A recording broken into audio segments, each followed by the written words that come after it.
శ్రీమన్నారాయణాధిపతये నమః. సదాశివసమారంభాం శంకరాచార్యమధ్యమాం అస్మదాచార్యపర్యంతాం వందే గురుపరంపరాం. శ్రీమాత్రే నమః. ప్రేక్షకులందరికీ కూడా శ్రీ క్రోధినామ సంవత్సర ఉగాది శుభాకాంక్షలు.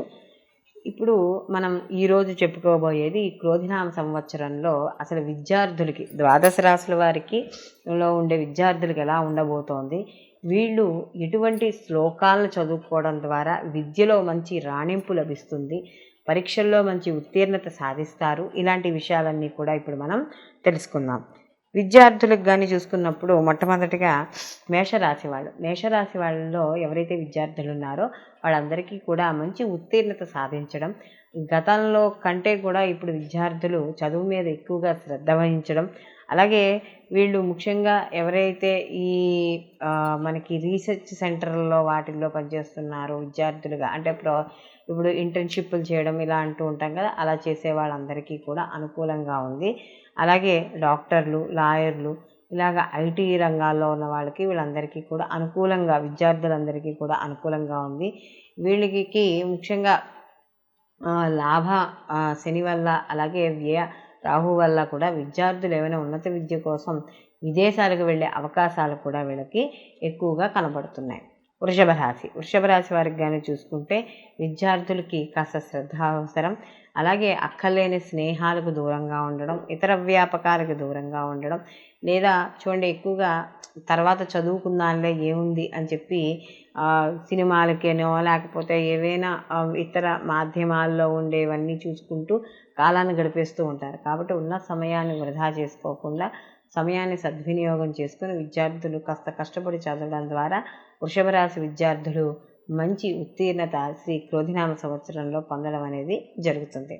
మిథున రాశి విద్యార్థులు ఎవరైతే ఉన్నారో వీళ్ళు కూడా ఉన్న సమయాన్ని సద్వినియోగం అనేది చేసుకోవాలి. సమయాన్ని విలువను తెలుసుకుంటూ ముందుకు వెళ్ళడము, అలాగే ఎప్పుడు చెప్పిన పాఠ్యాంశాలను అప్పటికప్పుడు శ్రద్ధగా చదువుకోవడము, లేదా తెలియని విషయాలు ఏమైనా ఉంటే నామోషి పడకుండా పై ఉపాధ్యాయులు ఎవరైతే ఉన్నారో వాళ్ళందరినీ తెలుసుకుని శ్రద్ధగా చదవడం, ముఖ్యంగా చదువు మీద శ్రద్ధ అనేది చాలా అవసరం. చదువు ఉంటేనే మాత్రమే, అంటే శ్రద్ధ ఉంటే చదువు మీద కంపల్సరీగా మంచి ఉత్తీర్ణత అనేది సాధించడం అనేది జరుగుతుంది. కాబట్టి విద్యార్థులు కూడా ఇక్కడ ఇతర వ్యాపకాలు లేదా స్నేహాలు, ఆటలు ఇలాంటివి తగ్గించి ముందుకు వెళ్ళడం ద్వారా మంచి ఉత్తీర్ణత సాధిస్తారు. కర్కాటక రాశి వారికి కానీ చూసుకున్నప్పుడు వీళ్ళకి విద్యార్థులకి మంచి అనుకూలత ఉంది. గతంలో కాస్త చదువు మీద ఏమైనా శ్రద్ధ తక్కువగా ఉన్నా, లేకపోతే చదివినవి సరిగ్గా గుర్తు లేకపోయినా, ఇలాంటివి ఏమైనా ఉన్నా కూడా ఈ సంవత్సరం విద్యార్థులకి చదువు మీద మక్కువ పెరగడం, మంచి ఉత్తీర్ణత సాధించడం, ఒక గుర్తింపు లభించడం అనేది జరుగుతుంది.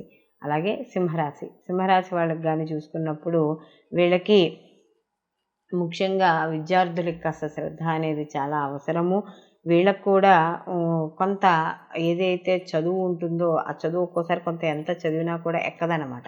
కాబట్టి తప్పనిసరిగా వీళ్ళు ఇటు దైవారాధన, అంటే దైవ బలాన్ని పెంచుకుంటూ ముందుకు వెళుతూ సాగాలి. అలాగే వీళ్ళకి ఈ యొక్క రాశి వాళ్ళకి కానీ చూసుకున్నప్పుడు ఎంత కష్టపడితే అంతే. అంటే ఇప్పుడు ఒక సబ్జెక్ట్ చదివినప్పుడు ఒక 60 మార్కులకి చదివితే 60 మార్కులు దానికి సంబంధించినవే రావడం అనేది జరుగుతుంది. కాబట్టి ఇక్కడ విద్యార్థులు తప్పనిసరిగా శ్రద్ధ అనేది వహించాలి. కన్యారాశిలో ఎవరైతే విద్యార్థులు ఉన్నారో వాళ్ళకి చాలా అనుకూలంగా ఉంది. అలాగే వీళ్ళకి మంచి అవకాశాలు, ఉద్యోగ అవకాశాలు, అంటే చదువుకున్న విద్యార్థులకి ఇంకా చదువు అవ్వకుండానే వచ్చే క్యాంపస్ సెలక్షన్స్ అవన్నీ ఉంటాయి కదా, వాటికి అన్నిటికీ కూడా అనుకూలంగా ఉంటుంది. ఇంజనీరింగ్ కావచ్చు, లా కావచ్చు, లేకపోతే ఇలాంటివి ఏ రంగంలో ఉన్న వాళ్ళకైనా సరే అనుకూలంగా ఉండడం, విదేశీయానం, ఉన్నత విద్య ద్వారా విదేశీయానం వెళ్ళడం, ఇలాంటివి కూడా కనబడుతూ ఉంటాయి. తులారాశి వాళ్ళకి కానీ చూసుకున్నప్పుడు విద్యార్థులు కాస్త ఇతర విషయాల ముందు అతి ఉత్సాహం తగ్గించి చదువు మీద శ్రద్ధ వహించడం ద్వారా వీళ్ళు విద్యారంగంలో ముందుకు వెళ్ళడం అనేది జరుగుతుంది. కాబట్టి ఇతర వ్యాపకాలకు దూరంగా ఉండాలి. చదువు మీద భక్తి, శ్రద్ధ ఉండి చదువుకోవడం ద్వారా మాత్రం మంచి ఉత్తీర్ణత సాధించడం అనేది ఉంటుంది. అంటే వీళ్ళకి విద్యార్థులకు కంపల్సరీ ఇక్కడ ధ్యేయనిష్ట అనేది చాలా అవసరం అన్నమాట. కాబట్టి ఈ యొక్క తులారాశిలో ఎవరైతే విద్యార్థులు ఉన్నారో వాళ్ళు తప్పనిసరిగా కష్టపడి చదవాల్సి వచ్చే సమయం కాబట్టి ఎంత కష్టపడితే అంత మంచి ఉత్తీర్ణత అనేది సాధిస్తారు. వృశ్చిక రాశి వారికి కానీ చూసుకున్నప్పుడు వీళ్ళకి విద్యార్థులకి విద్యారంగాల్లో కానీ వాటిల్లో కానీ వీళ్ళకి మంచి ఒక ఐడెంటిటీ అనేది లభిస్తుంది. ఈ పిల్ల బాగా చదువుతుంది లేదా పిల్లాడు బాగా చదువుతాడు అనే ఒక మంచి పేరు ప్రతిష్టలు, మంచి ఉత్తీర్ణత కూడా సాధించడం అనేది జరుగుతుంది. అలాగే శుభ ఫలితాలు కూడా పొందడం అనేది జరుగుతుంది. వీళ్ళు విద్య పరంగా కాస్త శ్రద్ధ వహించి చదవడం, మంచి ఉత్తీర్ణత సాధించడం అనేది జరుగుతుంది ఈ క్రోధినామ సంవత్సరంలో. ధనుస్సు రాశి వారికి కానీ చూసుకున్నప్పుడు ధనుస్సు రాశిలో ఎవరైతే ఒక ఉన్నత విద్య కోసం చదవాలనుకుంటున్నారో ఆ ఉన్నత విద్య కోసం వెళ్ళే వాళ్ళకి చదువు బాగా వస్తుంది. అయితే మధ్యలో చిన్న చిన్న ఇబ్బందులు వచ్చినా కూడా వీళ్ళు ఎవరైనా దూర ప్రయాణాలకు వెళ్ళి చదువుకోవాలన్నా లేదా దూర ప్రయాణాల వల్ల అంటే వీళ్ళైతే చదువుకునే చదువు ఉందో చదువు ద్వారా కాస్త దూర ప్రయాణాలు రావడం, క్యాంపస్ సెలక్షన్స్ అవ్వడం ఇలాంటివన్నీ కూడా ఈ ధనుస్సు రాశి వాళ్ళకి జరుగుతుంది. అలాగే ఇక్కడ కష్టపడి చదవడం ద్వారా ఈ యొక్క ధనుస్సు రాశి వాళ్ళకి మంచి ఉత్తీర్ణత సాధించడం అనేది కూడా ఇక్కడ మనకి కనబడుతుంది. కాబట్టి ఇక్కడ మొత్తం మీద ధనుస్సు రాశి వాళ్ళు ఎవరైతే ఉన్నారో వాళ్ళకి చదువు అనేది చాలా అవసరం. చదువుతో పాటు శ్రద్ధ కూడా చాలా అవసరం. మకర రాశి వాళ్ళకి కానీ చూసుకుంటే గత కొంతకాలంగా ఎవరైతే విద్యార్థులకి చదువు అవ్వలేదో లేదా చదువు అంటబడట్లేదో వాళ్ళందరికీ కూడా ఈ సంవత్సరం కాస్త చదువు రావడం, చదువు మీద అంటే ఈ యొక్క చెప్పే ఎవరైతే ఫ్యాకల్టీస్ ఉన్నారో అంటే లెక్చరర్స్ ఉన్నారో వాళ్ళ మధ్య శ్రద్ధ ఉండడం, గురి కుదరడం అనేది జరుగుతుంది. కాబట్టి ఇక్కడ చదువు మంచి ఉత్తీర్ణత, కష్టపడము, జ్ఞాపక శక్తి ఇవన్నీ కూడా పెంచుకోవడం అనేది జరుగుతుంది. కాబట్టి మకర రాశి వాళ్ళకి అనుకూలమైన ఫలితాలు, మంచి చదువులు రావడం అనేది జరుగుతుంది. కుంభరాశి వారికి కానీ చూసుకున్నప్పుడు కుంభరాశి వాళ్ళకి ఇక్కడ కొంత అంటే చదువు మీద శ్రద్ధ తగ్గడం, జ్ఞాపశక్తి తగ్గడం ఇలాంటివన్నీ కూడా ఉంది. కాబట్టి ఎప్పుడూ కూడా మనకి ఏదైతే తక్కువగా ఉందో దాన్ని పెంపొందించుకుంటూ చూడాలి. కాబట్టి ఇక్కడ జ్ఞాపక శక్తి అంటే చదువు మీద శ్రద్ధ ఎక్కువగా ఉండేటట్టు మన చుట్టుపక్కల వాతావరణం ఏర్పరచుకోవడం ద్వారా మంచి ఒక విద్యార్థిని అనిపించుకోవడం అనేది జరుగుతుంది. అలాగే ఇతర వ్యాపకాలకు దూరంగా ఉండడం ద్వారా కొంత అనుకూలత అనేది ఏర్పడుతుంది. మీనరాశి వారికి కానీ చూసుకున్నప్పుడు ఇక్కడ విద్యార్థులు తప్పనిసరిగా వీళ్ళు కష్టపడి చదవాలి.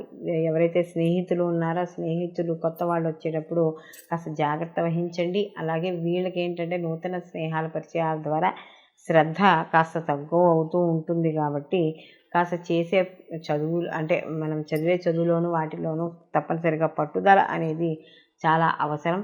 ఈ యొక్క విద్యార్థులకు మాత్రం మంచి అవకాశాలు లభిస్తాయి. మంచి విద్యార్థులకైతే మంచి ఏదో ఒక ఐడెంటిటీ రావడము, వీళ్ళు బాగా చదువుతారని అనుకోవడం ఇలాంటివన్నీ కూడా ఏర్పడతాయి. విద్యార్థులు మంచి ఉత్తీర్ణత సాధిస్తారు. అయితే మొత్తం మీద ఈ రాసులు మొత్తం మనం చెప్పుకున్న 12 రాసుల వారు కూడా విద్యార్థులు ప్రతిరోజు కూడా హయగ్రీవ మంత్రాన్ని చదవడం, జ్ఞానానందమయం దేవం నిర్మల ఉంటుంది కదా, నిర్మల స్ఫటికాకృతం. కాబట్టి ఈ యొక్క హయగ్రీవ మంత్రం ఏదైతే ఉందో ఈ హయగ్రీవ మంత్రాన్ని ప్రతిరోజు కూడా 12 రాసుల వారు పిల్లలు విద్యార్థులు 11 సార్లు చదువుకొని ఇంట్లో దక్షిణామూర్తి ఫోటో ఏదైనా ఉంటే ఓకే, లేకపోతే దక్షిణామూర్తి ఫోటోని మీ పిల్లల గదిలో ఏర్పరిచి రోజు వాళ్ళని దండం పెట్టుకోమనడం ద్వారా ఈ 12 రాసుల్లో ఉన్న విద్యార్థులందరికీ కూడా కాస్త చదివింది జ్ఞాపకశక్తి ఉండడం, మంచి ఉత్తీర్ణత సాధించడం అనేది జరుగుతుంది. సర్వే జనా సుఖినో భవంతు, లోకా సంస్థ సుఖినో భవంతు.